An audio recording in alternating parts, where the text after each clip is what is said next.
ትምህርት ለነማን አይገባም? ለአረጋውያን ለሸመገሉት ላረጁት ሳይሆን በዚህ የእድሜ ክልል ውስጥ ላላችሁ ለናንተ የሚገባና የሚመጥን ትምህርት ነው። ይህ የጊዜ አጠቃቀም ማለት ነው። እቅድ አይደለም የሰው ልጅ እግዚአብሔር ራሱ የሚመራበት የህይወት መርህ ነው። በስመ አብ ወወልድ ወመንፈስ ቅዱስ አሐዱ አምላክ አሜን። ክርስቶስ ተንሥአ እሙታን አሰሮ ለሰይጣን ሰላም ሆነ። ሰላምን ያመጣልን አምላካችን መድኃኒታችን ኢየሱስ ክርስቶስ ስሙ የተመሰገነ ይሁን። ፍቅርና ክቡር መምህራችን የጌታ መንግስቱ ታላቁ ነው። እንዲሁም ትምህርታችሁን ለመከታተል ከየቤታችሁ የመጣችሁ ወንዶችም ሴቶችም ተማሪዎቻችን በልዑል እግዚአብሔር ስም እንደምን ዋላችሁ? እንደምን ሰነበታችሁ? እንደምን ከረማችሁ? አሜን። አምላካችን መድኃኒታችን ኢየሱስ ክርስቶስ ከጊዜ ወደ ጊዜ ከዘመን ወደ ዘመን ስለሚያሸጋግረን በቸርነቱ ጠብቆ በሀብት ስሙ በረከት አቅርቦ በቅዱስ ቦታው ስላሰባሰበን ስሙ ዛሬም ዘወትርም የተመሰገነ ይሁን። እንዲሁም እናታችን ንጽሕተ ንጹሐን ቅድስተ ቅዱሳን ወላዲተ አምላክ ድንግል ማርያም ይዘን በከበራት መጠን ስሟ የተመሰገነ ይሁን። የእግዚአብሔር ባለሟሎቹ ቅዱሳን መላእክት፣ ቅዱሳን ሐዋርያት፣ ጻድቃን፣ ሰማዕታት፣ ደናግል፣ መነኮሳት፣ ሊቃውንት እግዚአብሔር እንዳከበራቸው መጠን ስማቸው ከፍ ከፍ ያለ የተመሰገነ ይሁን። ባለን ጊዜ ከኔ ጋራ የምንቆይበት የምንማማርበት የትምህርታችን ርዕስ የሚሆነው በመጽሐፈ መክብብ ምዕራፍ 3 ከቁጥር 1 ያለውን ኃይለ ቃል መነሻ በማድረግ ይሆናል። መጽሐፈ መክብብ ምዕራፍ 3 ከቁጥር ስንት? ከቁጥር ስንት ያልኳችሁ? ከቁጥር 1 ቃሉ ይላል ቦ ጊዜ ለኩሉ ምግባር ይላል። ይህ ቃል ወደ አማርኛ ሲተረጎም ለሁሉም ነገር ጊዜ አለው፣ ለሁሉም ነገር ጊዜ አለው የሚል ነው። በዚህ ቃል መነሻነት ሳናበዛ ሳናፍረዝም አጠር ጠቅለል ባለ መልኩ እንማማራለን። እግዚአብሔር አምላካችን ለኔ ተናጋሪ አንደበትን ለእናንተ ደግሞ ሰሚና አስተዋይ እዝነ ልቡና ያድለን። የትምህርታችን ዋና ዓላማ የጊዜ አጠቃቀም ነው። ዛሬ የምንማረው የትምህርታችን አውደ ስብከት አጠቃላይ ሙሉ ሀሳቡ ስለ ጊዜ አጠቃቀም ነው። ይህ ትምህርትም እዚህ ቤት ላለው ትውልድ የሚመጥን አሁን የሚገባ ወቅታዊ ትምህርት ነው። የጊዜ አጠቃቀም ይህ የጊዜ አጠቃቀም ለአረጋውያን ወይም ለአረጋውያት፣ ለአባቶች ለሸመገሉት፣ ለእናቶች ደግሞ ላረጁት የሚሰጥ ትምህርት አይደለም። ምክንያቱም አንዳንዶቹ ጊዜያቸውን ተጠቅመው በሚገባ ተጠቅመውት አልፈዋል። አንዳንዶቹ ደግሞ ጊዜያቸውን በሚገባ ሳይጠቀሙ ጊዜያቸውን አባክነው ካሉበት የእርግና ወይም የእርጅና ወይም የሽማግሌነት ደረጃ ላይ ስለደረሱ ይህንን ትምህርት ስለ ጊዜ አጠቃቀም ለአረጋውያን ወይም ለእናቶች፣ ለአባቶች፣ ለሸመገሉት፣ ላረጁት ቢሰጥ አይጠቅም፣ አይሆንም። ምክንያቱም ወደ ኋላ ተመልሰው በከንቱ ያባከኑትን ጊዜና በከንቱ ያሳለፉትን ሰዓት እንደገና እንጠቀመው ማለት ይችላሉ እንዴ? አይችሉም። ስለዚህ ይህ ትምህርት ለነማን አይገባም? ለአረጋውያን፣ ለሸመገሉት፣ ላረጁት ሳይሆን በዚህ የእድሜ ክልል ውስጥ ላላችሁ ለናንተ የሚገባና የሚመጥን ትምህርት ነው። ይህ የጊዜ አጠቃቀም ማለት ነው። ቃሉን የተናገረው ወደ ቃሉ ልውሰዳችሁና ጠቢቡ ሰሎሞን ነው። ጊዜውን በሚገባ የተጠቀመ እግዚአብሔር የሰጠውን ሀብት በሚገባ በአግባቡ የተጠቀመ ተጠቅሞም ለሌሎቹ ጊዜያቸውን በሚገባ እንዲጠቀሙ የጻፈና ያስቀመጠ ትልቅ ነብይ ነው ነብዩ ሰሎሞን ማለት ነው። ለነብዩ ሰሎሞን 5 መጻሕፍቶች አሉት። እኒህ መጻሕፍቶች ቅድስት ቤተክርስቲያን ለሕፃናት እንድታስተምር አበው ስርዓት ሰርተዋል። ሕፃናት መጻሕፍተ ሰሎሞንን፣ መጽሐፈ ሲራክን፣ መዝሙረ ዳዊትን ለሕፃናት አስተምሩ ብላ ቅድስት ቤተክርስቲያን ስርዓት ሰርታለች ማለት ነው። ስለዚህ ሕፃናት እንድንማርባቸው፣ እንድንመከርባቸው፣ እንድንገሰጽባቸው ከተጻፉት መጻሕፍቶች አንዱ ከ5 ውስጥ መጽሐፈ መክብብ ነው። ለሕፃናት ተብሎ ከተመደበው መጻሕፍት ውስጥ ማለት ነው። በዚህ ውስጥ ደግሞ አሁን ያነሳውላችሁ ለሁሉም ነገር ጊዜ ያለው አለ። ይህ ቃል ሲተረጎም ምን ማለት ነው? እያንዳንዱ ተግባር፣ እያንዳንዱ ስራ ያለ ጊዜ አይከናወንም። ሁሉም ነገር ጊዜ አለው። ታዲያ እኛ ደግሞ ለሁሉም ስራና ለሁሉም ነገር ጊዜ ካለው ተግባራችንን ከዕለተ ልደታችን እስከ ዕለተ ሞታችን የምናከናውነውን አጠቃላይ የህይወታችንን ክንውንና አበይት ተግባር በጊዜ መድበን እንድንሰራ በእቅድ እንድንመራ የሚያስተምር ቃል ነው ማለት ነው። እየተደማመጥ ነው። ምንድን ያልኳችሁ የትምህርታችን ዓላማ ስለምንድን ነው? እናት አባትን ስለማክበር ነው? ምን ስለማስገድ ነው? ስለምንድን? ለነማን የሚገባ ትምህርት ነው ይህ ትምህርት? ጊዜያቸውን ገና ላልተጠቀሙ ሰፊ ጊዜ ለሚጠብቃቸው ለሕፃናት የሚሰጥ እንጂ ለነማን የማይሰጥ፣ ላረጁ እድሜያቸውን ለጨረሱ የማይሰጥ፣ ገና ብዙ እድሜ ብዙ ዘመን ለሚቀራቸው ለሕፃናት የሚሰጥ ትምህርት ነው ይህ ትምህርት። ጊዜ ደግሞ ልብ በሉ፣ ጊዜ እግዚአብሔር ለሰው ልጆች ከሰጣቸው ዋና ዋና ሀብቶች አንዱና ትልቁ ነው። ጊዜ ምንድን ያልኳችሁ? እግዚአብሔር ለሰው ልጅ የሰጠው ብዙ ነገር አለ አይደለ? ለምሳሌ አየር፣ ውሃ፣ እጽዋቱ፣ እንስሳቱ፣ ሁሉ ነገሩ እግዚአብሔር ለሰው ልጅ የሰጠው ሀብት ነው አይደለ? አጠቃላይ በሰማይ ያለው በምድርም ያለው እግዚአብሔር ለሰው ልጅ ብሎ ያዘጋጀው ፍጥረት ነው። ከሰውና ከመላእክት በቀር ያለው ሌላው ፍጥረት ለማን ተብሎ የተዘጋጀ ነው? ለሰው ልጅ እግዚአብሔር ያዘጋጀው። ከዚህ ሁሉና ዋነኛው ለሰው ልጅ የተሰጠው ሀብት ደግሞ ምንድነው ያልኳችሁ? ጊዜ። ስለዚህ ጊዜን እዚህ ቤት ያለው ሕፃናት፣ ወጣት፣ ሴቱም ሆነ ወንዱ በሚገባ እንዲጠቀም አጠቃቀሙም ደግሞ እንዴት እንደሆነና በምን መልኩ እንደሆነ የሚዳስስ የሚያስተምር ቃል ነው ያነሳውላችሁ። ታዲያ ጊዜ እግዚአብሔር ከሰጠን ከብዙ ሀብቶች አንዱና ዋነኛው ሀብታችን ከሆነ እኛ ደግሞ ሕፃናት ናቸውና ወደፊት ገና ብዙ ጊዜ ያለን ልጆች ነንና እዚህ የተሰበሰብን ይህንን ሀብታችንን ይህንን ጊዜያችንን እንዴት ነው የምንጠቀመው ነው። እንዴት ነው የምንጠቀመው? አንድ ነገር ልንገራችሁ። ጊዜን እንዴት እንጠቀመው? አንደኛ በእቅድ ጊዜያችንን እንጠቀም። በምንድን ያልኳችሁ? በእቅድ እንዳልኳችሁ እዚህ ቤት ያለው ከ10 በላይ እንደው ሳያችሁ ከስንት በታች አማካይ እንደው ወደ 20 የሚጠጋ ይኖራል። አልፎ አልፎ ይታየኛል 15 25 ይኖራል። ጥቂቶች ናቸው። አማካይ ስናመጣው ሁሉንም 20 ብለን። ስለዚህ የሰው ደግሞ እድሜው መዝሙረኛው ቅዱስ ዳዊት እንደነገረን ወአመት ይነሳ 70 ክራማት፣ የሰው እድሜው 70 ዘመን ነው። ወእመሰ በዝሃ 80 ዓም፣ ከ70 ቢበዛ ደግሞ ስንት ነው ያለው? 80።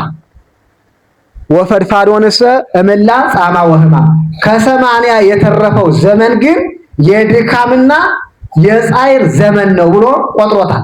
ከ80 ዘመናችን በኋላ እንድትኖሩ አትመኙ። ከስንት ዘመን በኋላ ነው ያልኳችሁ? ከ80 ዘመን በኋላ። ስለዚህ መደበኛው የሰው እድሜ 70-80 ከሆነ እዚህ ቤት ያለው ሕፃን ደግሞ ከ10 በላይ ከ20 በታች ከሆነ ከኖራችሁት ጊዜና ገና ወደፊት ከሚጠብቅ የተጠቀማችሁት ይበልጣል። አሁን ለአንድ ተማሪ እዚህ ላለው 80 ዘመን እግዚአብሔር ቢሰጠው 15 ዓመቱ ቢሆነው አሁን ላይ ከኖረው እድሜና ወደፊት ገና ከሚኖረው እድሜ የቱ ይበልጣል? አዎ። ስለዚህ በጣም ብዙና ረጅም እድሜ ስላለን ጊዜ ስላለን ይህንን ጊዜያችንን እንዴት መጠቀም እንዳለብን ነው ዛሬ እየተማማርን ያለነው። አንደኛ በምንድን ያልኳችሁ? በእቅድ። ይህንን እግዚአብሔር የሰጠንን ጊዜ በምን እንመራው? በእቅድ። አድምጡኝማ በደንብ ተከታተሉ። እቅድ ምንድን ነው? እቅድ የሰው ልጅ በዕለት ከዕለት የሚያከናውናቸውን ተግባራት በቅደም ተከተል የሚያሰፍርበት ሰሌዳ ነው። እቅድ በደንብ ተከታተሉኝ። አሁን ህሊናችሁን ሰፋ አድርጉት። እቅድ አይደለም የሰው ልጅ እግዚአብሔር ራሱ የሚመራበት የህይወት መርህ ነው። እቅድ እንኳን የሰው ልጅ ማን መልሱ፣ እንኳን የሰው ልጅ እግዚአብሔር የሚመራበት መርህ ነው። ምንድን? እቅድ። አያችሁ፣ እቅድ እግዚአብሔር ከተመራበት እኛ የሰው ልጆች እንዴት አንመራበት? እግዚአብሔር እንዴት ነው በእቅድ የተመራው የሚለውን እስኪ ትንሽ ላሳያችሁ። ዓለምን ከመፍጠሩ በፊት እግዚአብሔር ነበር አይደለ? ከዚያ ዓለምን ልፍጠር ብሎ አሰበ። ከዚያስ ፈጠረ አልፈጠረም? ፈጠረ። ዓለምን ልፍጠር ብሎ ማሰቡ ከመፈጠሩ በፊት የታሰበ ሐሳብ እቅድ ነው አይደለም? እቅድ ነው። ከዚያም ንግበር ሰብአ በአርአያነ ወበአምሳሊነ፣ የሰው ልጅ በአርአያችንና በአምሳላችን ምን እንበል እንፍጠር አለ። አስቡማ፣ ዲዛይን አወጣ። ሐሳባዊ ምንድን ዲዛይን ለማን? ለአዳም፣ ለሰው ልጅ ማለት ነው። ዲዛይኑን እንዴት ነው ያደረገለት? በእኛ ምሳሌ በአርአያችን አለና አዳም ገና ሳይፈጠር በምን አይነት ሁኔታ፣ በምን አይነት አቋም፣ በምን አይነት መልክ እንደሚፈጠር እግዚአብሔር አስቀድሞ አቀደ አላቀደም? ምን ብሎ ነው ያቀደ? እንደኛ ያለ ሰው እንፍጠር። አይ የአዳም ዲዛይን፣ የአዳም ቅርጽ ገና ከመፈጠሩ በፊት ምን ሆኗል? በልበ ሥላሴ ሰሌዳነት ምን ሆኗል? ወጥቷል፣ ተጽፏል። አንድ ኢንጂነር አንድ ህንፃ ከመስራቱ በፊት ምንድን ነው የሚያደርግ? ምንድን ነው የሚያወጣ? ንድፍ ነው አይደል የሚያወጣለት ለቤቱ። አሁን አይታችሁ ከሆነ አንድ ቤተክርስቲያን ገና ከመሰራቱ በፊት በሩ አካባቢ ቤተክርስቲያኑ እንዴት ሆኖ መሰራት እንዳለበት ይለጠፋል አይለጠፍም? ቤተክርስቲያኑ ግን ተሰርቷል፣ ገና ነው። ገና ነው አይደለ? ያ ዲዛይኑ ምንድን ነው? እቅድ ነው። እንዲህ ሆኖ ነው የሚሰራ ለማለት ነው እንጂ አልተሰራም ገና አይደለ? ስለዚህ እግዚአብሔርም አዳምን ከመፍጠሩ በፊት ምን አደረገ? አዳም እንዴት ነው እንደሚፈጠር በልቡ ሰሌዳነት የአዳምን አፈጣጠር ሳለው። ምን ብሎ? በአርአያችን ብሎ። ከዚያ ምን አለ? ቀጠለ። አሁንም እግዚአብሔር ያቅዳል። አዳም ተፈጥሮ ሔዋን ገና አልተፈጠረችም ነበር አይደለ? ከዚያ እግዚአብሔር አዳም ተፈጠረ በእቅዱ መሰረት። ከዚያ ደግሞ ብቻውን ነበረ። የሰው ልጅ ብቻውን ይኖር ዘንድ ምን አይደለም? በተናገሩ የሰው ልጅ ብቻውን ይኖር ዘንድ ምን አይደለም ማለት እግዚአብሔር መልካም አይደለም። ታዲያ ምን እናድርግ? የምትረዳው ረዳት እንፍጠርለት አለ። አሁን ይሄ እቅድ ነው አይደለም? ገና ሔዋን ሳትፈጠር ነው አይደል የተናገረው? የሔዋን ስራዋ ምን እንደሆነ ተናገረ አልተናገረም? ምንድነው ስራዋ? አዳምን ምን የምትረዳ ረዳት እንፍጠርለት አይደል ያለ? ሲያዝን በማረጋጋት ሲደክም በማገዝ አጠቃላይ የአካል ስራም የአእምሮ ስራም ለአዳም አጋዥ፣ አዳም ደግሞ ለሷ አጋዥ ነው እንዲኖሩ በመተጋገዝ እንዲኖሩ ሔዋን ከመፈጠሯ በፊት ገና ታቀደች። በማን ልብ? በእግዚአብሔር ልብ። ይሄ ብቻ። ከዚያም እግዚአብሔር በእቅዱ መሰረት ማንን ፈጠራት? ሔዋንን። ኋላ ደግሞ አዳምና ሔዋን ሕጉን አፈረሱ። ከዚያ ከገነት ወጡ፣ ወደዚህ ምድር ወረዱ፣ ተቀጡ፣ ተፈርዶባቸው። ከዚያ አዳምና ሔዋን አለቀሱ፣ ንስሐ ገቡ፣ አነቡ እንባቸውን። እግዚአብሔርም ንስሐቸውን ተቀበለላቸው። ከዚያ ምንድን ነው ያላቸው? 5500 ዘመን ሲፈጸም ከልጅ ልጅ ተወልጄ ምን እልሃለሁ? አድንሃለሁ። አሁን እግዚአብሔር ስለምንድን ነው የተናገረ? 5500 ዘመን ከሞላህ በኋላ ከማን ተወልጄ? ከልጅ ልጅ ተወልጄ አድንሃለሁ አለ። ይሄ እቅድ ነው አይደለም? እግዚአብሔር ለአዳምና ለሔዋን ሳይናገር ለሰው ልጆች ሳይናገር ዝም ብሎ በድንገተኛ ነገር ነው የተወለደ እንዴ? አይደለም። ነው አይደለም? ምን ብሎ ተናግሯል? ገና መጀመሪያ ላይ ከ5500 ዘመን በኋላ እንደሚወለድ ምን ብሏል? ተናግሯል። ይሄ የእግዚአብሔር እቅድ ነው አይደለም? መልሱ በሉ። እቅዱ ነው አይደለም? ኋላም ተወለደ በእቅዱ መሰረት ዓለምን አዳምንና ሔዋንን አዳነ በእቅዱ። መጨረሻ ላይም ዓለምን ለማሳለፍ ይመጣል አይደለም? ለሐዋርያት ተናግሯል። በኋለኛው ዘመን ወደዚህ ዓለም መጥቼ እናንተን ምን እላችኋለሁ? ወስዳችኋለሁ ወደ እኔ፣ ይህንን ዓለም አሳልፋለሁ ብሎ ተናግሯል። አልተናገረም? ይሄ እቅድ ነው አይደለም? ገና ያልተፈጸመ የእግዚአብሔር እቅድ ማለት ነው። መቼ የሚፈጸም? ገና ዓለም የሚያልፍበት ዘመን ሲደርስ የሚፈጸም በእቅድ ላይ ያለ ያልተፈጸመ ተግባር። መዝሙረኛው መዝሙር ዳዊት ምን ይላል? ጊዜ ገቢር አላዛር የሚመልስልኝ መዝሙረ ዳዊት ላይ ጊዜ ገቢር ብላችሁ እንዴት ተማራችሁ? በሉ ሙሉት እንጂ ጊዜ ገቢር ለእግዚአብሔር የሚል ዳዊት አልተማራችሁም? አታስታውሱም? አዎ ያው አሁን ትምህርቱ መስጧችሁ ትምህርቱ ላይ ሆናችሁ ነው እንጂ ህሊናችሁን ሰፋ አድርጋችሁ ብታስቡ ታንጎደጉዱታላችሁ። ይሄንን አምናለሁ። ግን ህሊናችሁ ዳዊቱ ላይ ስላልሄደ ነው። እና ይወሰዳችሁ ወደ ሐሳቡ። መዝሙረኛው መዝሙር ዳዊት ምንድን ነው ያለ? ቅዱስ ዳዊት ጊዜ ገቢር ለእግዚአብሔር ስራውን የሚሰራበት ጊዜ አለው ይላል። ይሄ ምን ማለት ነው? እግዚአብሔር ስራውን የሚሰራው በእቅድ ነው እያለ ነው። በእቅድ ነው።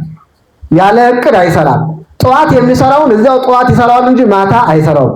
ማታ የሚሰራውንም ማታ፣ ቀን የሚሰራውን ቀን፣ ሌሊት የሚሰራውን በጋ የሚሰራውን ክረምት የሚሰራውን ክረምት፣ እንዲህ እያለ ጊዜ ገቢር ለእግዚአብሔር ስራውን የሚሰራበት ስራ አለው። አሁን ይህንን ሁሉ የምነግራችሁ ምን ለማለት ፈልጌ ነው? እቅድ አይደለም እኛ የሰው ልጆች እግዚአብሔር የሚመራበት በእግዚአብሔር ዘንድም ተቀባይነትና ትልቅ ቦታ ያለው የህይወት መርህ ነው። ምንድን ያልኳችሁ? እቅድ በሉ እስኪ። አይደለም የሰው ልጅ ቀርቶ እግዚአብሔር የሚመራበት በእግዚአብሔር ዘንድ ሁሉ ታላቅነትና ተቀባይነትን ያገኘ የህይወት መርህ ነው። እግዚአብሔር በእቅድ ስራዎቹን ከሰራ እኔና እናንተ ገና ወደፊት ብዙ ዘመን የሚጠብቀን ብዙ ጊዜ ያለን ብዙ ስራ የሚጠብቀን ወጣቶች፣ ህፃናት በእቅድ ህይወታችንን መምራት አለብን ማለት ነው። አቀዳችኋል? አሁን ምን እንደምትሆኑ አቀዳችኋል? አሁን ወንዶች ምን እንደምትሆኑ መጨረሻውን በዚህ በቤተ ክህነት ተምራችሁ መጨረሻ ላይ ምን እንደምትሆኑ የት ለመድረስ ነው የምትማሩት? ካህን ለመሆን ነው? መምህር ለመሆን ነው? ዲያቆን ለመሆን ነው? ወይስ ምን ለመሆን ነው? እቅድ ማቀድና በዚህ ህይወትን መምራት ማለት ይሄ አርቃችሁ የምታዩት ልትደርሱባት የምትፋጠኑላት የፊት ለፊት እቅድ ልታስቀምጡ ትችላላችሁ። ወይም ትልቅና አዋቂ የሆነ ቤተክርስቲያንን የሚያገለግል ህይወቱን ለቤተክርስቲያን የሰጠ ንጹህ ካህን፣ ንጹህ ዘር ለመሆን ማቀድ፣ አሊያም ደግሞ ቅድስት ቤተክርስቲያንን ለማገልገል ራሱን የሰዋ ራሱን የሰጠ ትጉህ መምህር ለመሆን እቅድ ማቀድ፣ ወይስ ዲያቆን ወይስ ጳጳስ ይሁን ብቻ እቅድ አስቀምጡ ፊታችሁ ላይ። እንደው ዝም ብሎ የሰፈር ጓደኛ ስለመጣ ብቻ የምትመላለስ ከሆነ ዝም ብለህ ነው ሰው የምታደክም።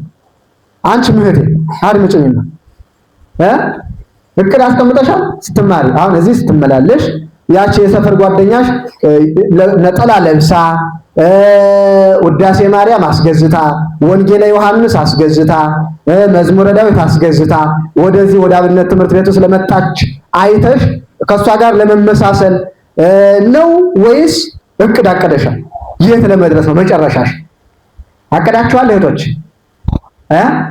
አሁን አንድ ነገር ልበላችሁ እዚህ ላይ እህቶች፣ በቅድስት ቤተክርስቲያን ስርዓት ዲያቆን ሆኖ ካህን ሆኖ መቀደስ ቤተክርስቲያን ስርዓት አሰራችም አይደለም? ግን ምን አለ መሰላችሁ? ካህን ከመሆን የበለጠ መምህር የመሆን ጸጋና እድል አላችሁ። ሰማችሁን? ዲያቆንና ካህን ከመሆን በላይ ምን የመሆን ጸጋ? መምህር። እስኪ ለምሳሌ ሴት ሆና የቤተ ክርስቲያን መምህር የሆነች በታሪክ የምታውቋት ሴት ጥቀሱ እስኪ።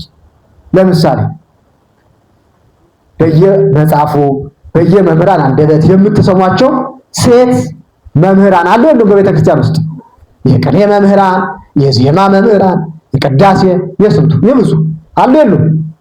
ትላንትም ነበሩ ዛሬም አሉ። ስለዚህ አንቺ እህቴ በእቅድና በስነ ስርዓት ከተማርሽ እንደነ እማሆይ ገላነሽ እንደ ዛሬ እንዳሉት መምህራን ሴቶች መምህር የመሆን እድልና ጸጋ አለ። እናንተ ወንዶችም እንዲሁ። ስለዚህ ህይወታችሁን በእቅድ ኑሩ። ፊት ለፊታችሁ ላይ ልትደርሱባት የሚገባ አንድ ግብ አስቀምጡ። እቅድ ሰፊ ትንታኔ አለው። አድምጡ። እቅድ ሲባል መነሻ አለው፣ መድረሻ አለው፣ አይነት አለው። እቅድ እንደው ዝም ብሎ ዛሬ በቃ እንዲህ ከሆነማ መምህር ለመሆን ልማር፣ ያቋቋም መምህር ልሆን፣ የቅኔ መምህር ልሆን፣ የመጽሐፍ ሰባኪ እንዲህ ልሆን ብሎ ዝም ብሎ ተነስቶ ሳይሆን ከዛሬቱ ሰዓት ጀምረ ነው የምታቀድ። አንቺም የምታቀድ ከዛሬቱ ሰዓት ነው። እቅድ ቅደም ተከተል አለው። አንደኛ ዕለታዊ እቅድ ይባላል። ይሄን ጻፉልኝ እሺ። የእቅድ አይነቶች ብላችሁ ርዕስ ስጡ። የእቅድ አይነቶች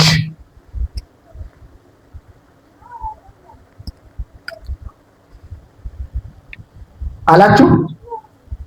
አንደኛ ዕለታዊ እቅድ።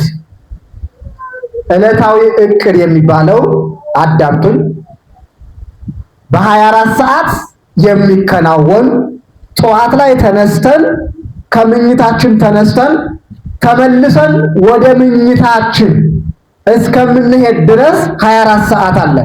በዚያ 24 ሰዓት ውስጥ የምናከናውናቸው አበይትና ዋና ዋና ተግባራቶችን ጠዋት ከእንቅልፋችን ተነስተን ጸሎት እንዳደረግን እናቀዳለን። ዛሬ ምን ነው የማደርገው? ከዚህ ሰዓት እስከዚህ ሰዓት ጸሎት፣ ከዚህ ሰዓት እስከዚህ ሰዓት ቁርስ፣ ከዚህ ሰዓት እስከዚህ ሰዓት ክላስ፣ ከዚህ ሰዓት እስከዚህ ሰዓት ደግሞ ይህንን መጽሐፍ ማንበብ፣ ከዚህ ሰዓት እስከዚህ ሰዓት ትንሽ የአእምሮ እረፍት ማድረግ መዝናናት፣ ወይም ኳስ ሊሆን ይችላል ለ30 ደቂቃ ያህል አእምሮን ዘና የሚያደርግ፣ ከዚህ ሰዓት እስከዚህ ሰዓት ደግሞ ይህንን መጽሐፍ ማንበብ፣ ከዚህ ሰዓት እስከዚህ ሰዓት ይሄኛውን ትምህርት መቀጠል እንዳይረሳኝ፣ ከዚህ ሰዓት እስከዚህ ሰዓት ደግሞ ይህንን ማንበብ ብላችሁ እስከምትተኙባት ሰዓት ድረስ ትደለድሉታላችሁ። መቼ ላይ ነው የምትደለድሉት? ይህንን ሐሳብ ጠዋት ተነስታችሁ እየተግባባን ነው። ምንድን ያልኩኝ? ዕለታዊ ምንድን እቅድ። ዕለታዊ እቅድ ማለት መቼ እስከ መቼ የሚያልቅ ለነገ ነው ወይስ መቼ እስከ መቼ የሚጠናቀቅ? በ24 ሰዓት ውስጥ የሚያልቅ። እንደው ዝም ብለህ ተነስተህ ክላስ ሲደርስ ወደ ክላስ፣ ከዚያ ደግሞ ጓደኞች ወደ አብነቱ ሲመጡ ወደ ጨዋታ ሲሄዱ አብረህ የምትነጉድ ከሆነና ያንን 24 ሰዓት በነዘላልነት በከንቱ የምታባክነው ከሆነ እቅድ አልባለህ፣ እቅድ የለህም። ስለዚህ በ24 ሰዓት ውስጥ የሚጠናቀቁ የሚያልቁ ዋና ዋና ተግባራቶችን ታቀዳለህ ጠዋት እንደተነሳ። ከዚያም ያንን 24 ሰዓት ጠዋት ተነስተህ ባቀድከው ልክ ትሰራለህ ማለት ነው። ከ8 ሰዓት እስከ 9 ሰዓት እረፍት ብለህ ከሆነ እረፍት ነው የምትወስድ። ጨዋታ ብለህ ከሆነ አታነብበትም፣ እዛው ጨዋታ። ቅጸላ ነው ካልክም እዛው ቅጸላ እንጂ አታደበላልቀው። ሳታደበላልቅ ጠዋት ባቀድከው ልክ ትጓዛለህ ማለት ነው። ከዚህ ነው የሚነሳ እቅድ ሲባል። ይህንን ለማድረግ ትወስናላችሁ፣ ቃል ትገባላችሁ። በቃ ከዛሬቱ ቀን ጀምሮ ነገ ጠዋት ስትነሱ ዛሬ ተመልሼ እስከምተኛ ድረስ ምን ነው ማደርግ፣ ከዚህ ሰዓት እስከዚህ ሰዓት ይሄንን፣ ከዚህ ሰዓት እስከዚህ ሰዓት ክላስ፣ ከዚህ በኋላ ተመልሼ ይሄንን ብላችሁ እስከ ምሽቱ እስከ 4 ሰዓት። መቼም የምኝታ ሰዓት 6 ሰዓት ነው የተለመደው። 4 ሰዓት 5 ሰዓት ማለት ነው። ለትጉህ ተማሪ ለሚያነብ ሰፊ ስራ ላለው 4 ሰዓት 5 ሰዓት ነው። እስከዚያ እስከ ምሽቱ 4 ሰዓት ድረስ ትደለድልለታለህ። ሁለተኛው የእቅድ አይነት እየተደማመጥን ነው ወንዶች።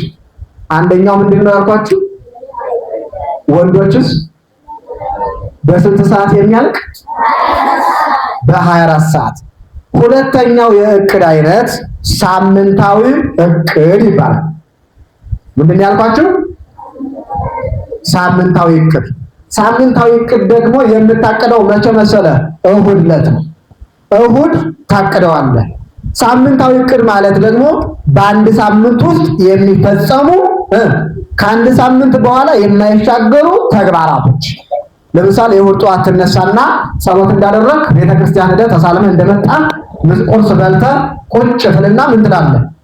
በዚህ ሳምንት አበይት ተግባራቶችን ላቀርብልና ለምሳሌ በዚህ በአብነቱ ትምህርት እስከ ዛሬ ሳምንት እዚህኛው መድረስ አለብኝ እና ልታቀር ትችላለህ። በቃ እስከ ዛሬ ሳምንት ነገ ሰኞ፣ ማክሰኞ፣ ረቡዕ፣ ሐሙስ፣ ዓርብ እዚህ ላይ ደርሼ መገኘት አለብኝ እና ለምሳሌ አሁን ዳዊት ቢሆን ወይም ውዳሴ ማርያም ወይም ብቻ የሆነ ትማራላችሁ አይደል? መቼም የምትማሩት ነገር አለ።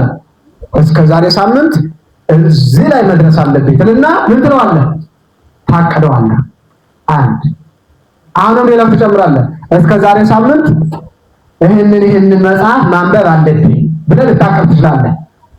ተግባባን እህቶች? እስከ ዛሬ ሳምንት ይህንን አድርጌ የዛሬ ሳምንት ፈጽሜያቸው መገኘት አለብኝ ትሉና በሳምንት ውስጥ ብቻ የሚያልቁ ከሳምንት የማይሻገሩ አበይትና ዋና ተግባራቶችን ታቀዳለህ። በሳምንት ውስጥ እዚህ ደርሳለሁ ካልክ እዚያ ለመድረስ ሳምንቱን እዚያ አቀድከው እቅድ ላይ ተገኝተህ ደርሰህ ለመገኘት ተግተህ ሰኞን፣ ማክሰኞን፣ ረቡዕን፣ ሐሙስን፣ ዓርብን ተግተህ ትማራለህ፣ ተግተህ ትቀጥላለህ፣ ተግተህ ታጠናለህ፣ ታነባለህ፣ ትጽፋለህ። ከዚያ እሁድ ላይ ምን ትላለህ ማለት ነው? ያቀድከው እቅድ ላይ ደርሰህ ትገኛለህ ማለት ነው። አሁንም እሁድ ደግሞ ለሚመጣው ሳምንት ታቀዳለህ ማለት ነው። ይሄ ሁለተኛው የእቅድ ደረጃ። ሶስተኛው የእቅድ ደረጃ ልንገራችሁ እንዳትረሱ። ስም እየጠራው አንዳንዶቻችሁ ስለማውቃችሁ እጠይቃለሁ። ብትረሱና ባትመልሱ ይኸው እዚህ ተሰጥቶኛል፣ መግረፊያ ተፈቅዶልኛል፣ አለንጋለሁ አላይ አልምር አስነስቼ እገርፋለሁ።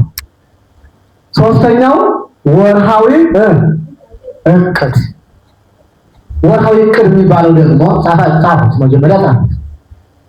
ሶስተኛው የእቅድ አይነት ወይም የእቅድ ደረጃ ወርሃዊ እቅድ ይባላል። ወርሃዊ እቅድ ማለት ደግሞ ምን መሰላችሁ? እያደመጣችሁ ነው አይደል? ወንዶች ልናገር፣ ሴቶችስ ዝግጁ ናችሁ? ደግሟችሁ አልቀመጡ ወይስ ልጨርሰው? እሺ።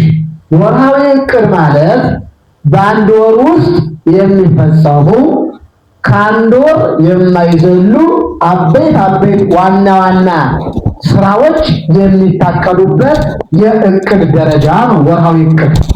ይህም የአፈጻጸሙ ሂደት ወሩ በገባ በመጀመሪያው ቀን መቼ? የልደት ዕለት ማለት ነው። ወር በገባ በአንድ ቀን የሚታቀድ እቅድ ነው። መቼ ቀን ያልኳችሁ? መቼ ቀን ነው የሚታቀድ ወርሃዊ እቅድ?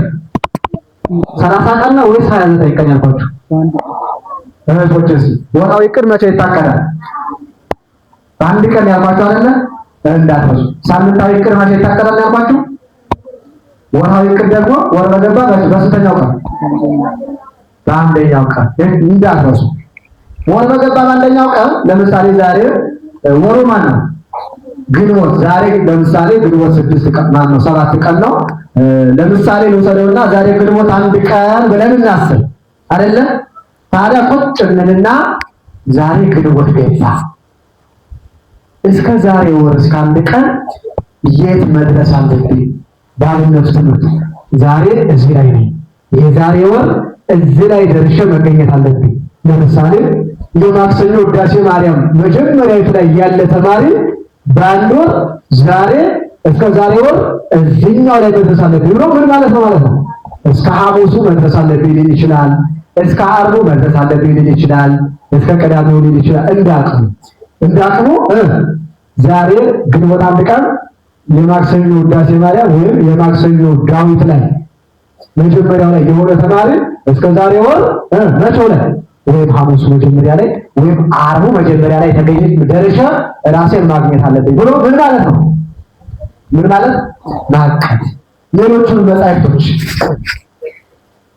ይህን ያህል መጽሐፍ አነባለሁ፣ አምስቱ ይህን ያህል እንዲሁ ይህን ያህል ምዕራፍ ብለን በአንድ ወር ውስጥ የምንፈጽማቸው የንባብ መጻሕፍቶችን እናቅዳለን።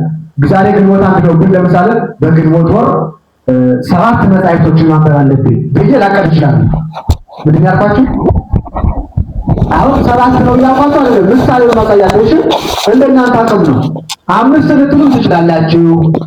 2 ማለትም መብታችሁ ነው። 1 ማለትም መብታችሁ ነው። ግማሽ መጽሐፍ ማለትም መብታችሁ ነው። 10 መጽሐፍ ማለትም መብታችሁ ነው አይደለ? እንደ አቅማችሁ እንደ ጊዜያችሁ ግን መጽሐፍ ለማንበብ እቅድ ማቀድ ሌሎችንም ወደ ቤተ ክርስቲያን ለምን ይህን ያህል ስብከቶች አለ። በግንቦት ወር ዛሬ ግንቦት እስከሚያልቅ ድረስ 20 ስብከቶችን ማዳመጥ አለብን። በቪዲዮ ይህን ያህል ስብከት፣ በአንደበት ደግሞ በአውደ ምሕረት ይህን ያህል ስብከት ማዳመጥ አለብን በዚህ ወር ብላችሁ 20 ልትሉ ትችላላችሁ። 15 10 ወይም 5 ልትሉ ትችላላችሁ። ግን በዚያ ወር ውስጥ የሚያልቅ የስብከት ሊሆን ይችላል። ይህን ያህል መዝሙር ማጥናት አለብን ልትሉ ትችላላችሁ። ዛብነቱ እዚህ መጥተታል።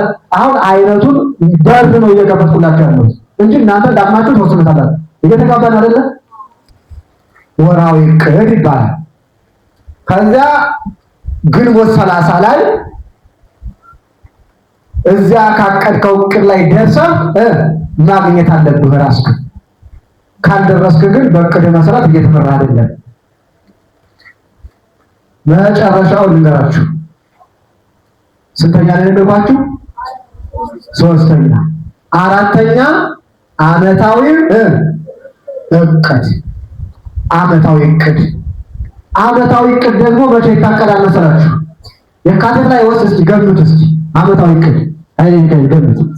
መስከረም ላይ ዓመታዊ ዕቅድ የሚታቀድ መሀል ላይ ሳይሆን ወይም ክረምት ላይ ወይም እንደዚያ ታህሳስ አካባቢ ሳይሆን መቼ ላይ ነው? መስከረም። መስከረም ሲደርስ የምትኖረው ዓመት አለ አይደለ? ያ እግዚአብሔር የሰጠህ ትልቅ ሀብትህ ነው። ልትጠቀመው ይገባል አይገባም? ይገባል። ታዲያ ያንን እግዚአብሔር የሰጠህን ትልቅ ሀብት በምን አይነት መልኩ መጠቀም እንዳለብህ ገና መስከረም ላይ ምን ትለዋለህ ማለት ነው? ምን ታወጣለታለህ? ዕቅድ ታወጣለታለህ። ለምሳሌ የሚመጣው ዓመት 2000 ስንት ነው የሚባል 2019 ሲገባ አሁን አንድ ዓመት አለ 2019 የሚባል እግዚአብሔር የሰጠኝ ትልቅ ሀብቴ እንድጠቀመው ባርኮ ቀድሶ የሰጠኝ የፈቀደልኝ አንድ ዓመት ጊዜ አለኝ። ምን ልስራበት ብለህ ታስባለህ? በዚህ ዓመት በዚህኛው በመንፈሳዊ ትምህርት እዚህ ላይ ድርሼ መገኘት አለብኝ። ዳዊት ጀምረህ ከሆነ ዳዊት ጨርሼ ወይም ግማሹ ላይ አድርጌ 2020 ላይ እዚህ ላይ መግባት አለብን። ጾመ ድጓ ጀምረህ ከሆነ እዚህ ላይ መድረስ አለብን። እስከዛሬ ዓመት ብለህ በዓመት ውስጥ የሚፈጸም ከዓመት ወደዚያኛው ዓመት የማይሻገር ልትፈጽመው የምትችል ዓመታዊ ምንድን ዕቅድ ታቅዳለህ ማለት ነው። ዓመታዊ ዕቅድ ይህን ያህል ገዳማት መጎብኘት አለብኝ ልትል ትችላለህ። 5 ገዳማት ይህን ያህል ቀን መቆረብ አለብኝ ብለህ ልታቀር ትችላለህ። ይህን ያህል ስብከት መሰበክ አለብኝ ልትል ትችላለህ። እንዲህ ያሉ ደካሞችን መርዳት አለብኝ ብለህ ልታቀር ትችላለህ። የዕቅድ አይነቱ እንደራስህ ነው። አሁን መግቢያ በር ነው እየሰጧቸው ያለ። ተጋብተናል አይደለም? መግቢያ በር ነው እንጂ ከዚያ በኋላ ከጀመራችሁ እናንተ ታውቃላችሁ። ዓመታዊ ዕቅድ ይባላል። ከዚያ ሁለተኛው ዓመት ሲመጣ ካቀድከው ዕቅድ ላይ ደርሰህ ራስህን ማግኘት አለብህ። ዓመታዊ ዕቅድ 3 አይነት ነው። የመጨረሻው የዓመታት ዕቅድ የሚባል ጻፉ። የምን ዕቅድ? የዓመታት ዕቅድ ማለት ዓመታዊ ዕቅድ በአንድ ዓመት ውስጥ የሚያልቅ ከአንድ ዓመት በኋላ የማይሻገር ዕቅድ ነው ዓመታዊ። የዓመታት ዕቅድ የሚባለው ደግሞ ምን አይነት ዕቅድ መሰላችሁ? እየሰማችሁ ነው ልጆች? የዓመታት ዕቅድ ለብዙ ጊዜ የሚቆይ ዕቅድ ማለት ነው። ለብዙ ጊዜ ይህም 3 አይነት ነው። የአጭር ዓመት ዕቅድ፣ የመካከለኛ ዓመት ዕቅድ እና የረጅም ዓመት ዕቅድ። ስንት ነገር ነው ያልኳችሁ? አላዛ ስንት አይነት ነው የዓመታት ዕቅድ? 3 አይነት። አንደኛው የአጭር ጊዜ፣ ሁለተኛው የመካከለኛ ጊዜ፣ ሶስተኛው የረጅም። ሁላችሁም አድርጋችሁኛል? እስቲ ከእህቶች አለ ማንን ልጥራ? አቤት ማናት ይሆን የምትነሳ የምትናገር? ዝግጁ ናችሁ? እሺ ታመሻለች። ምን ነው? እሺ የዓመታት ዕቅድ ስንት አይነት ነው ያልኩት? 3 አይነት። በጣም ጥሩ። አንደኛው አይዞሽ የአጭር ጊዜ እቅድ። ሁለተኛው አይዞሽ የመካከለኛ። ሶስተኛው የረጅም። በጣም ጥሩ ነው። አሁን እየተከታተላችሁ ነው ማለት ነው። ሌሎቹን እጠይቃችኋለሁ። ስማቸውን ባላውቀውም አንተኛው ተነስ ልል ስለምችል በደንብ ተከታተል እሺ። ሴቶችን ተከታተሉ እንዳትዋረዱ። አሁን በወንዱም የተዋረደ የለም መልሷል፣ በሴቶችም የተዋረደ የለም መልሷል አይደለ? ስጠይቃችሁ እንዳትዋረዱ፣ በዚህ ጉባኤ መካከል እንዳታፉ። ስለዚህ አጠቃቀም እየተማማር ጊዜያችሁን በቀን እንዳታባክኑ። ወደ ቃሉ ልመልሳችሁና ሶስት አይነት ነው የዓመታት እቅድ ማለት። አንደኛው ሁላችሁም ባንድ ድምፅ እስኪ፣ አንደኛው፣ ሁለተኛው፣ ሶስተኛው። የአጭር ዓመት እቅድ የሚባለው እስከ 2 ዓመት የሚደርስ ነው። ከ2 ዓመት በኋላ የማይሻገር በ2 ዓመት ውስጥ ሊፈጸም የሚችል ማለት ነው። ለምሳሌ ዛሬ ላይ ባቅድ እስከ ዛሬ 2 ዓመት ዳዊቱን ጨርሼ አሊያም ደግሞ ጾመ ድጓ ላይ ከሆነ እስከ ዛሬ 2 ዓመት ጾመ ድጓ ግማሹን አድርጌ ወይም ጨርሼ እንዳቅም ስለምናገረው ነው። የሚጨርስ ይኖራል፣ ግማሽ የሚያደርግ ይኖራል አይደል?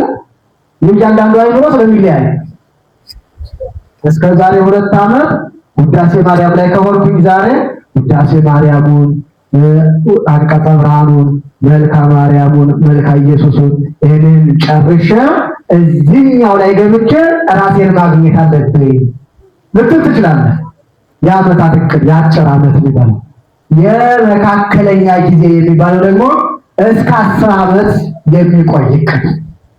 ዛሬ ባቀር ለምሳሌ የዛሬ ዓመት የዛሬ 10 ዓመት እስከ ዛሬ 10 ዓመት ራሴን በዚህ ደረጃ ላይ ማግኘት አለብኝ ብለህ የምታቀደው እስከ 10 ዓመት።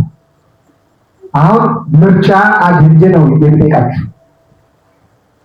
ምርጫ እንደው ደረቅ ሲሆን ትመልሳላችሁ። ሶስተኛውና የረጅም ጊዜ የሚባለው ደግሞ ከ10 ዓመት እስከ መጨረሻ የእድሜ ክልላችን። እድሜያችን እስከ ስንት ነው ቢበዛ ተብሏል? እስከ 60 ዘመኔ እዚህ ደረጃ ላይ መድረስ አለብኝ ብለህ ታቅዳለህ። ልትኖር ላትኖር የእግዚአብሔር ነው እውቅና ነው አይደለ?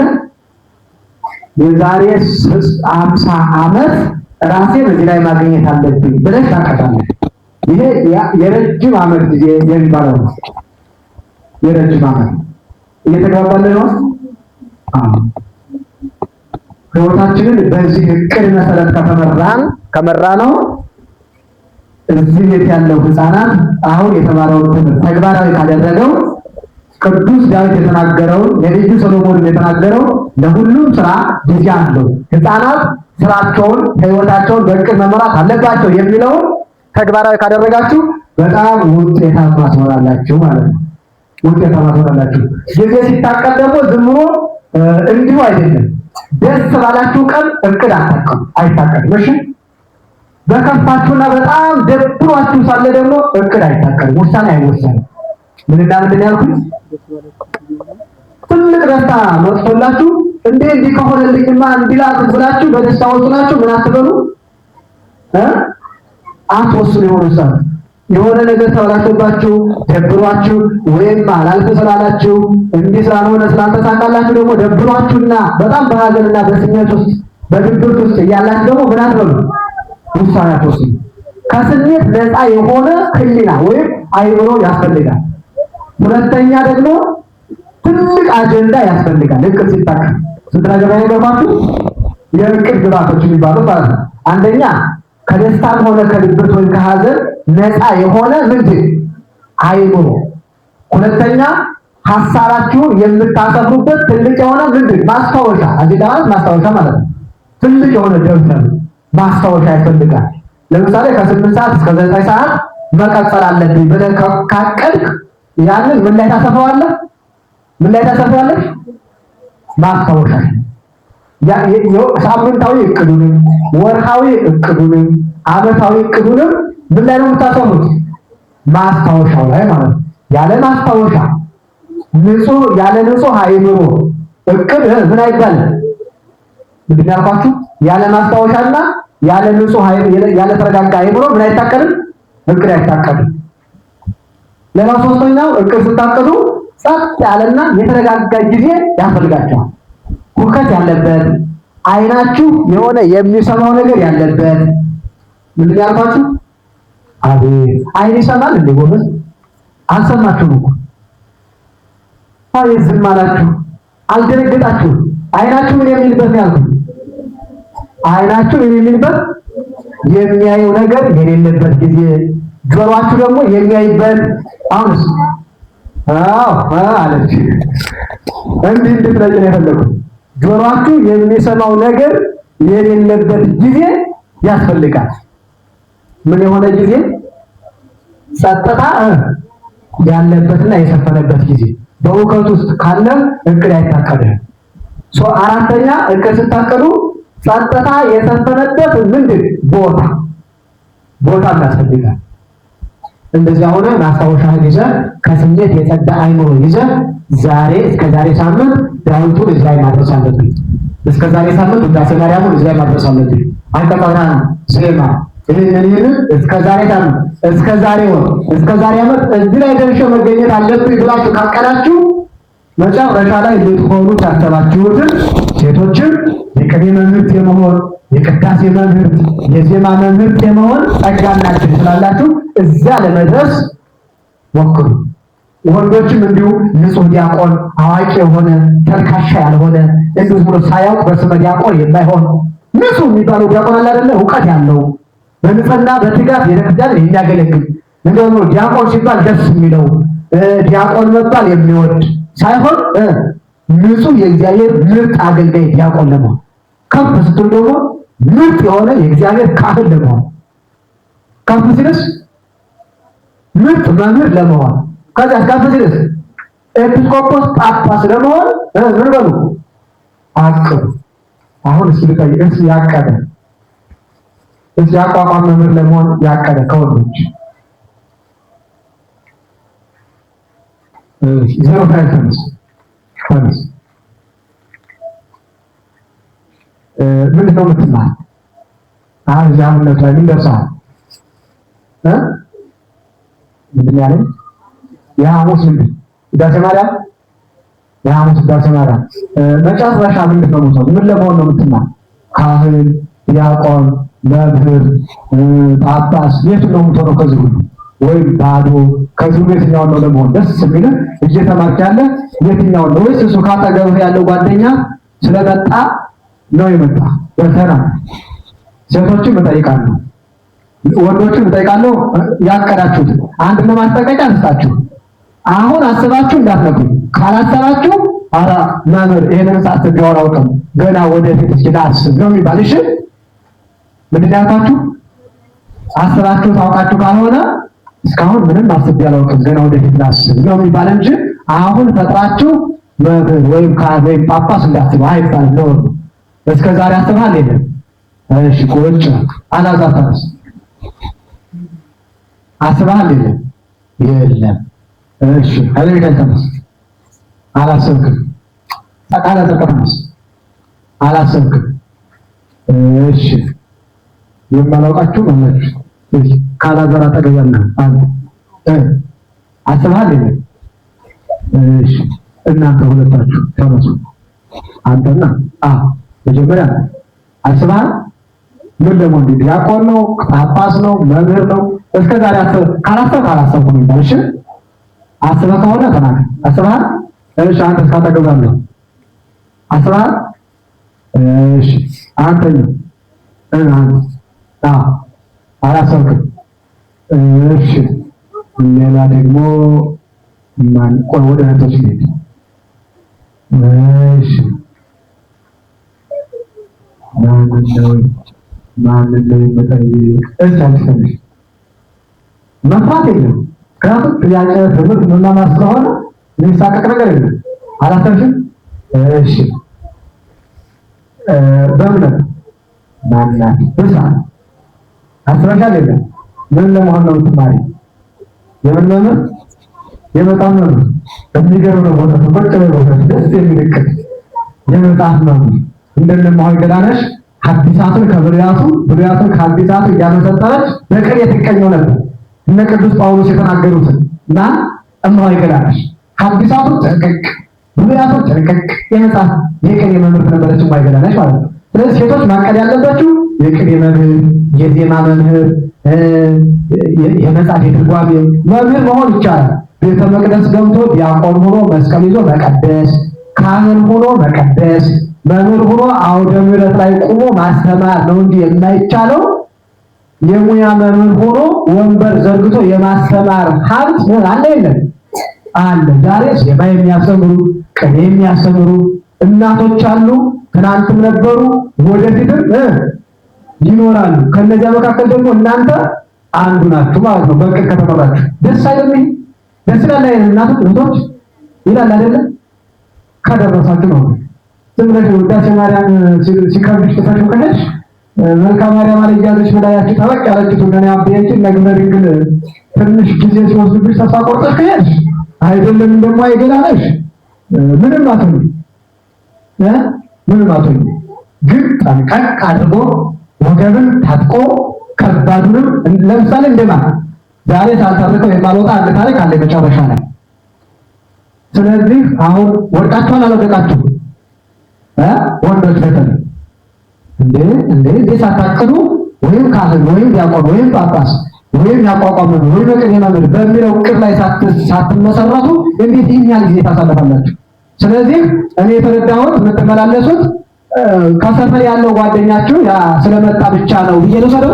አይ ግን ደግሞ ሁላችሁም ስላልጠየቁኝ እንጂ እስኪ እጅ በማውጣት ላድርግሽ ያቀደ እጅ አይ ያቀጃለሁ እኔ ስላልጠየቀኝ ነው እንጂ አቀጃለሁ እቅዴ ምን ነው ብሎ እጅ ይሰጠኛል። ወንዶች ወንዶች ስላልጠየቀኝ ነው እንጂ እቅድስ አለኝ። እንዴት ያለ እቅድ የሚያል ጊዜ አጠፋለሁ?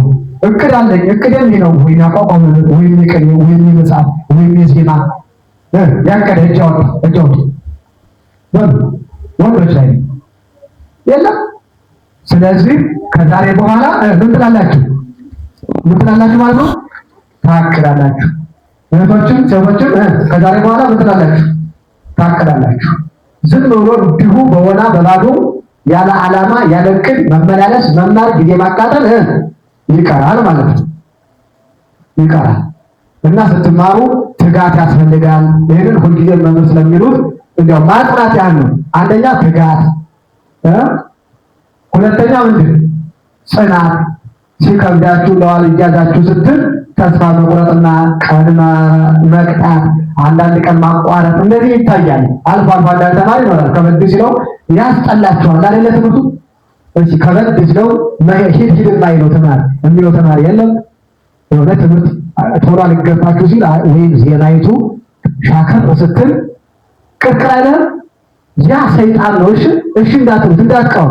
ለምሳሌ እንደ ቅዱስ ማን እንደ ቅዱስ እስኪ ተናገሩ ሞቶች እንደ ቅዱስ ማን እንደ ቅዱስ ያሬድ። ቅዱስ ያሬድ ተስፋ ከማን ነው የተማረው? ጽናትንና ትጋትን ከትንቢቱ አይደለ? ታውቃላችሁ ታሪኩ ከትል ተብሏል። ቅዱስ ያሬድ ትንቢቱ ምን ለመብላት ነበር ወደ ላይ ለመውጣት እየሞከረች ነበረች። ፍሬ ለመብላት ወደ የት እየወጣች ነበር? ነገር ግን ምን ሆነች? ወደቀች ወይስ ወጣች? ወደ ላይ ለመውጣት ሁለተኛ ሞከረች፣ የለም። ከዚያ ወደቀች፣ የለም። ስንት ጊዜ ሞከረች? በሰባተኛውስ ፍሬው በላች አልበላች? በላች። ታዲያ ቅዱስ ያሬድ ያንን ተመለከተና በሰባተኛው ወጣች፣ እኔም ብጸና በመጨረሻው የትምህርት ፍሬዬን ምን እላለሁ እበላለሁ አለና ወሰነ፣ ገባ። እግዚአብሔር ገለጸለት። ልክ ለአንድ ተማሪ ተስፋ ለሚቆርጥ ትምህርቱ ከበድ ላለው ቅርቅር ለሚለው ተማሪ ትልቅ መፍትሄ ነው የቅዱስ ያሬድን ታሪክ ማጥናት። እሺ የቅዱስ ያሬድን ታሪክ አጥኑት። ያው ግንቦት 11 የመምህር የስራ እንደሚሰጧችሁ ተስፋ አደርጋለሁ። አለ አይደለ? አዎ ግንቦት 11 ያው ሁላችሁም ታውቁታላችሁ። ግን ለመኖር በህይወት ለመኖር ሞክሩ ነው። ይሄ ያስፈልጋችኋል። አሁን ጥያቄ ልጠይቅ። ትምህርት ልቀንስና ልቀመጥ ነው። ትምህርት ልቀንስ በጥያቄ መልኩ እሺ የማርያም ታናሽ የእቅድ ደረጃዎች ስንት ናቸው? አሁን ያየናቸው የእቅድ ደረጃዎች ወይም የእቅድ አይነቶች 5 ምንና ምን? አንዷን ተናገር፣ አንዷን ብቻ ከ5ቱ የእቅድ ደረጃዎች ወይም የእቅድ አይነቶች የመጀመሪያው ዕለታዊ እቅድ። ተመልሷል አልተመለሰም? ተከታትላለች አልተከታተለችም? ተከታትላለች። አሁንም ከእህቶች አንድ ልጅ ታዲያ የመጨረሻው ምንድን ነው ያልኩት? የዓመታት እቅድ። የዓመታት እቅድ ስንት አይነት ነው? 3 አይነቶችን ዘርዝሩ። የአጭር ጊዜ፣ የመካከለኛ ጊዜ፣ የረጅም ጊዜ። በጣም ጥሩ። አሁን ደግሞ ወደ ወንዶች መጣ ነው። ወንዶች አይነት ተጠቅመን ያሬድ ተነስ። ያሬድ የረጅም ጊዜ እቅድ ከስንት ዓመት እስከ ስንት ዓመት ነው? ከስንት ዓመት በኋላ? ከአንድ ዓመት በኋላ? ከአንድ ዓመት በኋላ ነው። እሺ ቆጭ ነው ያሬድ። እሺ የሚመልስ እጅ አውጥቶ። እሺ ዮሐንስ ተነስ። ከስንት ዓመት በኋላ? ከ10 ዓመት በኋላ። በጣም ጥሩ ተመልሷል። እሺ የመካከለኛ ጊዜ ማነው እቅድ ከስንት ዓመት እስከ ስንት ዓመት የሚያልቅ ነው? አንቺ የመካከለኛ ጊዜ እቅድ ከስንት ዓመት እስከ ስንት ዓመት የሚያልቅ? አይዞሽ አትልኝ እንዴ የሚያስፈራ ነገር እኮ የለም። እሺ የመካከለኛ ጊዜ እቅድ ከስንት ዓመት እስከ ስንት ዓመት የሚያልቅ ነው ያልኩት? እስከ 10 ዓመት። በጣም ጥሩ ተመልሷል። እሺ ወርሃዊ እቅድ መቼ ይታቀዳል? አንድ ህፃን ልጅ አድምጣለሁ። ከበድ ያለ ጥያቄ ነው ያልታወቀው። እሺ እሑድ። እሺ ተመልሷል አልተመለሰም? አልተመለሰም። ሳምንታዊ እቅድ እሑድ ነው ያልኩት። ወርሃዊ እቅድ ቆይ ግን እንጠይቅ። ሳምንታዊ እቅድ አላዛር ተነስ። ወርሃዊ እቅድ መቼ ይታቀዳል? መስከረም። ተመልሷል አልተመለሰም? አልተመለሰም። እሺ ቆይ ማለት አንድ ትልቁ ተመልሷል። ስራው ነው እንዴ? እሺ ወደ በገባ ተመልሷል የለም? ተመልሷል። ወርሃዊ እቅድ ወደ በገባ በአንድ ቀን ተመልሷል። አሁን ደግሞ ሳምንታዊ እቅድ ማን የሚጠይቅ? አንቺ ነሽ። ታዲያ ሳምንታዊ እቅድ መቼ ይታቀዳል ያልኩኝ? እሑድ። በጣም ጥሩ ተከታትላችሁኛል። የመጨረሻ መልዕክት ልንገራችሁ። እቅድ አቅዳችሁ ሪፖርት ይቀርባል፣ ለራሳችሁ ትገመግሙታላችሁ። ዕለታዊ እቅድ በስንት ሰዓት የሚያቀርብ ያልኳችሁ? ማታ ስትተኙ ጠዋት ያቀዳችሁትን እቅድ የተሰሩ ያልተሰሩ ብላችሁ ትገመግሟቸዋላችሁ። ያልተሰራበት ምክንያት ጨዋታ አብዝቼ፣ ፊልም ማየት አብዝቼ፣ አሊያም ደግሞ ቤተሰብ ስራ አብዝተውብኝ ነው ወይስ ብላችሁ አቀዳችሁት ሳይሰራ የቀረ ስራ ካለ ያልተሰራበትን ምክንያት ምን ማለት ነው? ማወቅ። ለምሳሌ ከ9 ሰዓት እስከ 10 ሰዓት እቀጥላለሁ ብለህ ጠዋት ላይ አቅደህ ከ9 ሰዓት እስከ 10 ሰዓት ሳትቀጥል ከቀረህ ያልቀጠልክበትን ምክንያት ምን ማለት ነው? ማወቅ። ጨዋታ አብዝተህ ነው ወይስ ቤተሰብ ስራ አብዝተው ነው ወይስ ድንገተኛ ነገር ነው? ያንተ ነገር ያላልነት ነው ወይስ ነው ነው? ዕለታዊ እቅዱን ማታ ላይ ምን ይደረጋል? ይገመገማል። ሳምንታዊ እቅዱ ደግሞ መቼ ይገመገማል? እሑድ። በዚህ ሳምንት እሰራቸዋለሁ ብላችሁ አቅዳችሁ በዜማው ከዚህ እስከዚህ፣ በውዳሴ ማርያም ከዚህ እስከዚህ፣ አንቀጸ ብርሃን ከዚህ እስከዚህ ደርሳለሁ በዚህ ሳምንት ብላችሁ አቅዳችሁ ሳምንት እሑድ ትገመግሙታላችሁ። ከደረሳችሁ መልካም፣ ካቀዳችሁት በላይ አብልጣችሁ ተምራችሁ ከተገኛችሁ በሚቀጥለው ሳምንት ሳታጠቁ ከፍ አድርጋችሁ ታቀዳላችሁ ማለት ነው።